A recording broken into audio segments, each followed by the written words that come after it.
Parmi les mangas qui peuvent vous mettre littéralement une claque, je pense tout de suite à Hunter x Hunter. Hunter x Hunter fait partie de ces shonen qui contiennent une violence rarement observée dans ce genre de manga qui s'adresse majoritairement à un jeune public. On suit les aventures de Gon, un jeune garçon de 12 ans qui rêve de devenir un hunter et de retrouver son père. Les hunters sont des aventuriers d'élite agissant dans de nombreux domaines d'activité. Seulement, pour devenir hunter, Gon doit passer un examen qui s'avère être mortel pour la majorité de ses candidats. Alors, comment ce manga qui ne laisse aucun lecteur indifférent a-t-il vu le jour ?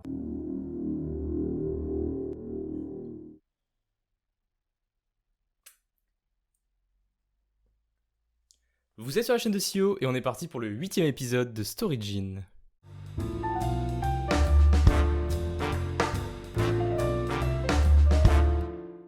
L'histoire commence par une habitude particulière.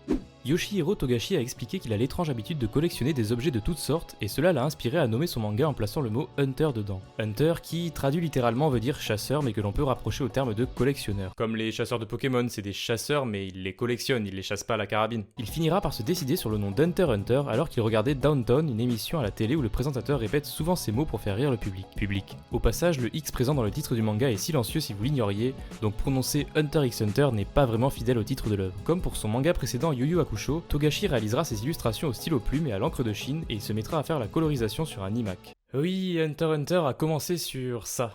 Alors qu'il a pour habitude de se passer complètement d'assistant, Togashi acceptera l'aide de Naoko Takeuchi, une autre mangaka qui va l'aider sur l'ajout de trames sur certaines planches du premier tome d'Hunter x Hunter. Naoko deviendra plus tard la femme de Yoshihiro et ils auront ensemble un garçon. Ça a son importance dans la création du manga car, alors que le premier tome d'Hunter x Hunter est tout juste au début de sa publication, Togashi se dit que la venue de son futur fils ne pourra que mieux l'inspirer à raconter l'un des thèmes principaux de son manga, un jeune garçon à la recherche de son père. Intéressons-nous maintenant de plus près aux personnages principaux. Pour créer Gon, Togashi s'était fixé comme ligne directrice de concevoir un personnage que tout le monde aimerait avoir comme fils. Mais en avançant dans l'écriture de son histoire, il se rendra compte qu'un jeune garçon qui abandonne sa mère adoptive pour aller effectuer un examen où il peut tout simplement mourir n'est pas vraiment ce qui caractérise un fils idéal. Togashi sera finalement satisfait d'avoir fait de Gon un enfant un peu déjanté, car il a ainsi pu ajouter des traits de personnalité plus complexes et obtenu un personnage plus profond que ce qu'aurait pu être un enfant complètement droit et juste. Gon n'en reste pas moins l'un des personnages les plus simples du manga, et c'est encore une volonté de l'auteur dans le sens où il voulait que son héros puisse laisser de la place à des personnages secondaires et des antagonistes intéressants.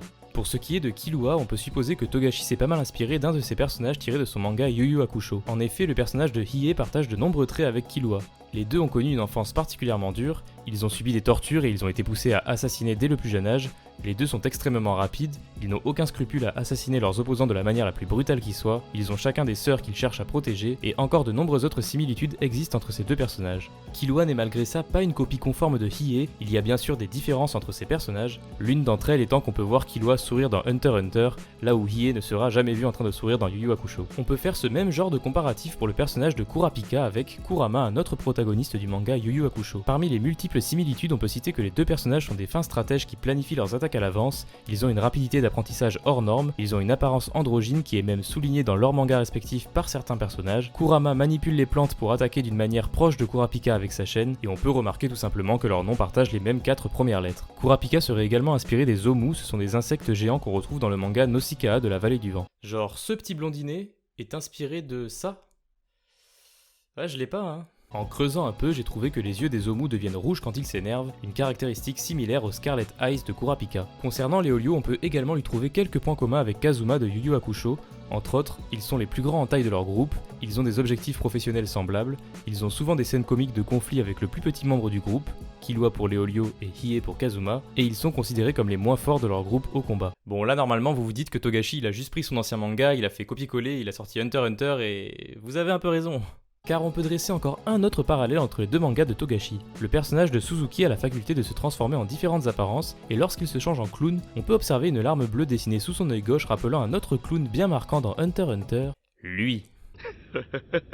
Le personnage d'Hisoka est l'un des plus emblématiques antagonistes d'Hunter x Hunter. Étant un clown sociopathe et tueur en série, il est difficile de ne pas y voir une certaine inspiration tirée du Joker, l'antagoniste principal de Batman. Hisoka partage également de nombreux traits avec Kefka Palazzo, l'un des antagonistes principaux des jeux vidéo Final Fantasy. Les poses que peut prendre le personnage rappellent également JoJo's Bizarre Adventure, un manga dont on peut trouver plusieurs références dans Hunter x Hunter. C'est donc en grande partie sur les personnages de Yu Yu Hakusho que Yoshihiro Togashi a bâti ses protagonistes pour Hunter x Hunter. Cela ne lui enlève aucun mérite à mon sens puisque son son inspiration principale reste sa création, et Hunter x Hunter contient ses thématiques propres et des personnages uniques considérés par beaucoup comme les meilleurs personnages tout manga confondu. Pour terminer, voici quelques faits insolites et infos complémentaires sur Hunter x Hunter. Le manga Hunter x Hunter a connu un nombre record de pauses dans sa publication. Des fois de plusieurs mois, des fois de plusieurs années comme c'est le cas actuellement, c'est quelque chose qui n'est pas commun dans la publication d'un manga qui suit habituellement un rythme hebdomadaire pour la publication de ses chapitres. Ces pauses s'expliquent en partie par l'impact du travail sur la santé de Togashi qui ne trouvait plus de temps pour lui, en plus de manquer de sommeil.